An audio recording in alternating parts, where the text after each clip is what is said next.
My twin spent 3 months pretending to be me, maxed out credit cards in my name, left taunting notes after breaking in, then showed up with a lawyer demanding I owe her. So I pulled an Uno reverse in the most devastating way possible. My twin sister was better than me at everything, and she made sure we all knew it. It all started with a scoop of ice cream when we were 6 years old. I had chosen the rainbow sherbet, while she chose mint chocolate chip. Mine tasted like vomit that had been dipped in a toilet filled with diarrhea, and I threw it out straight away. Meanwhile, hers tasted amazing. "Good job!" our parents yelled. "We always knew you were the better twin." They laughed like it was a joke, but I knew it wasn't. Fast forward to 9th grade, when we had our first set of finals. Vanessa had gone on and on about how studying was a waste of time and she'll only be young once. Well, I was studying in my room at 2 a.m. when she burst through the door looking for a charger. As soon as she saw me in front of my open textbook, she froze and stood like a deer caught in headlights. "You're studying? What the F?" I just rolled my eyes and shut the door. Over the next few days, Vanessa was practically glued to the books. At first, I was happy for her, until the results came out. I didn't even have to ask what she got, because she came running up to me and waved the piece of paper in my face. "Haha, you fat bitch, I got an A+.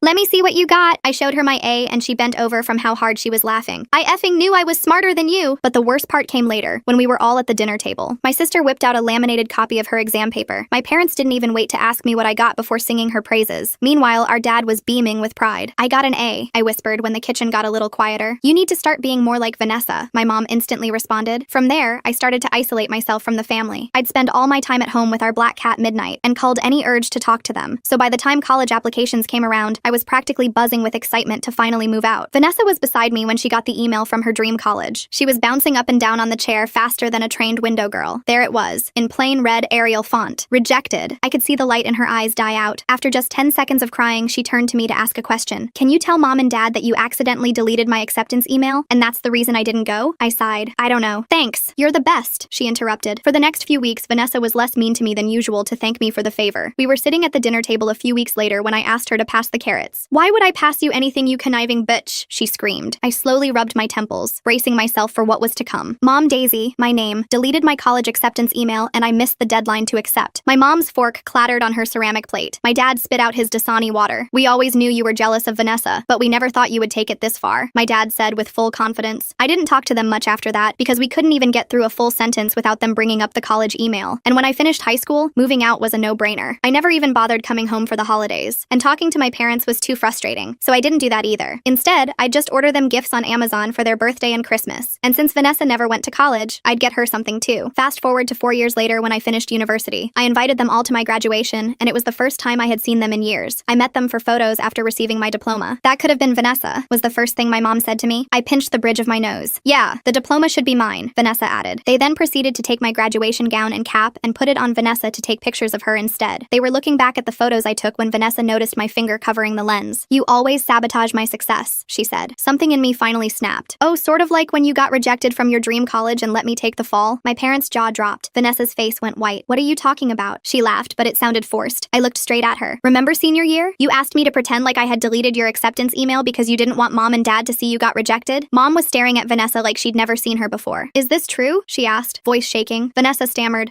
Well, not really, but kinda, I guess you could say." She was then cut off by my dad walking over and giving me a hug before whispering, "I'm sorry." I gently pushed him off me, grabbed my gown, and drove back to my dorm. Good riddance. The next day, I went to check my bank account to see if I could pay to get my graduation gown ironed, and that's when I saw it. My account had been drained on useless shite. $213 at the Container Store, $370 at Chuck E. Cheese. Anger boiled my blood. I instantly knew Vanessa was behind it. I scrolled through the transactions, each one making my stomach drop further. The dates went back 3 months. 3 whole months of her bleeding me dry while I was too busy with finals to notice. My hands shook as I grabbed my phone and called the bank. The representative put me on hold for what felt like hours. I paced around my tiny dorm room, stepping over graduation decorations I'd never gotten to use. When she finally came back, her voice was apologetic, but firm. They needed proof the transactions weren't authorized. Without it, I was stuck. I hung up and immediately started changing all my passwords. Amazon, Netflix, everything. Then it hit me. We'd shared an Amazon Prime account back in high school. She must have saved my card information from when I'd let her order something years ago. My phone buzzed. A text from Vanessa. "You embarrassed me at your graduation. Consider this payment for emotional damages." I screenshot it immediately. Then another text came through. "Mom and dad agree you owe me." My fingers flew across the keyboard, logging into my bank app to freeze all my cards. The damage was already done, but at least she couldn't take any more. I started a fraud report online, uploading the screenshot as evidence. Chuck E. Cheese. That transaction stood out like a sore thumb. Vanessa didn't have kids, and neither did any of our cousins. I called the location, pretending to be checking on a birthday party reservation. The manager was helpful, confirming they had security footage from that date. I drove there immediately. The manager, a tired-looking woman named Victi, pulled up the footage on her ancient computer. There was Vanessa, Vanessa, clear as day, using my card at the register. She was buying pizza and tokens with some friends I didn't recognize. Victi let me record the screen with my phone after I explained the situation. Back in my car, I checked my email. 3 new messages from my parents. I didn't even open them. I knew what they'd say. It was always the same story. Vanessa was the victim. I was the villain. My phone rang. Mom. I let it go to voicemail, then listened to the message. Daisy, you need to apologize to your sister. She's been crying all day. You've ruined her mental health with your lies. Call us back immediately. Another call came through. Dad this time. I declined it and blocked both their numbers temporarily. I needed space to think. The next morning, I woke up to pounding on my door. My roommate had already left for summer break, so I was alone. I checked through the peephole but saw nobody. When I opened the door, there was a pile of mail that had been shoved under. Credit card rejection letters, all addressed to me, all for cards I'd never applied for. My blood ran cold as I ripped them open. 5 different companies, all applications submitted in the last week, all using my social security number. I called each company, my voice getting more frantic with each conversation. 2 cards had actually been approved before the others caught the fraud. Both maxed out within days. Designer handbags, shoes, jewelry, thousands of dollars of debt in my name. I set up fraud alerts on all 3 credit bureaus, but the damage was spreading. While on hold with Experian, I opened Instagram. Vanessa had created a new account. Vanessa's Closet, authentic designer goods. She was selling everything she'd bought with my stolen identity. I created a fake account and messaged her, pretending to be interested in a Louis Vuitton bag. She responded immediately with payment details and pickup information, her apartment address. Screenshots of everything went straight into my evidence folder. That afternoon, I heard voices in the hallway, familiar voices. I looked through the peephole to see my parents and Vanessa walking toward my door. How did they even get into the building? They knocked, and I stayed silent, recording on my phone through the door crack. "We know you're in there," Mom called out. "The RA let us in. Open up." I cracked the door but kept the chain on. "What do you want?" Dad held up a folder. Vanessa's lawyer drew up some papers. "You just need to sign saying you authorized all the purchases." "Are you insane?" I couldn't help but laugh. Vanessa pushed forward. "Just sign the papers, Daisy. This is getting ridiculous." "You stole my identity." "I didn't steal anything," she screamed. "You owe me. You've always had everything handed to you." "Handed to me? I worked for everything while I what? While I got rejected from college? While you rubbed your success in my face? I deserve compensation. I took what was mine." I kept recording, my phone hidden behind the door. Mom tried to calm her down, but Vanessa was on a roll. 4 years. 4 years you were gone living your perfect college life while I was stuck here. So yeah, I used your stupid card. You can afford it with your fancy degree. Vanessa! Dad tried to stop her, but she kept going. "What's a few $1,000s to Miss Perfect? You probably didn't even notice until now." I slowly closed the door in their faces and immediately saved the recording to 3 different cloud services. Their pounding and yelling continued for another 10 minutes before security finally showed up. That evening, I met with my friend Nicholas from law school. He'd graduated a year before me and was working at a small firm downtown. Over coffee, I showed him everything. "This is serious identity theft," he said, drafting cease and desist letters on his laptop. "You need to file police reports immediately." We spent the next 2 hours preparing documentation. Nicholas offered to represent me pro bono, furious that someone would do this to a friend. By the time we finished, I had a stack of official letters ready to send. The next morning, I woke up to 17 missed calls from my boss. My stomach dropped as I called him back. "Daisy, thank God. We got a call yesterday saying you were quitting effective immediately. I figured something was off since you just graduated, but HR was ready to process it." My hands trembled. "I never called. I'm not quitting. I figured as much." The person calling didn't sound professional at all. Kept ranting about how you didn't deserve the job. "Can you come in today to sort this out with HR?" I drove to the office in my pajamas, not even bothering to change. The HR manager, Klaus, pulled up the phone records. The call had come from Vanessa's cell number. She hadn't even tried to hide it. "We'll need you to file a formal complaint," Klaus said. "This is serious. Someone impersonating an employee to damage their career? We've never seen anything like this." I spent 3 hours in that office, filling out forms and giving statements. They assured me my job was safe, but I could see the concern in their eyes. What kind of family drama was I bringing to their company? On my drive home, my phone buzzed with a Facebook notification. My ex-boyfriend from sophomore year, Cole, had messaged me. "Hey, this is weird, but I think someone is pretending to be you on a dating app. They're asking really strange questions about your personal life. Thought you should know." My heart sank. I called him immediately. "Cole, what kind of questions?" "Like, really specific stuff about your routines, where you keep important documents, if you have any compromising photos from college." I knew it wasn't you because the grammar was all wrong. I explained the situation, and Cole agreed to play along to help me gather evidence. Within an hour, fake Daisy had sent him dozens of messages trying to dig up dirt for blackmail. That night, I installed a security camera in my dorm room and changed my locks. The building manager wasn't happy about it, but when I explained the situation, he made an exception. I also ordered a small safe for my important documents. 2 days later, I came back from grocery shopping to find my door slightly open. The new lock had been picked. Inside, my room was ransacked. Drawers pulled out, papers everywhere. My passport and birth certificate were gone from my desk drawer, but they'd missed the camera. I pulled up the footage on my phone. There was Vanessa, clear as day, using a key to enter. A key only my parents had. She spent 20 minutes going through everything, taking photos of my bank statements, stealing documents. She even left little notes around the room. "You can't hide from family," on my mirror. "Give up," on my laptop screen. I called the police immediately. Officer O. Victoria took my statement while her partner dusted for fingerprints. They were particularly interested in the security footage. "This is breaking and entering, theft, and identity fraud," she said. "With all this evidence, we can definitely move forward with charges." While waiting for the police report, I reached out to Vanessa's high school best friend Vita on Facebook. We'd been friendly back in the day, and she'd always seemed to see through Vanessa's act. Vita called me within minutes. "Oh my god, Daisy, I've been waiting for someone to finally stand up to her. She did this to her college roommate too. Stole her credit card and ran up charges, then convinced everyone the roommate was lying. Would you be willing to make a statement?" "Absolutely. I have text messages where she bragged about it. She thought it was hilarious." Over the next week, I built my case methodically. Bank records, security footage, witness statements, the recording of her confession. My lawyer friend Nicholas helped me organize everything into a comprehensive file.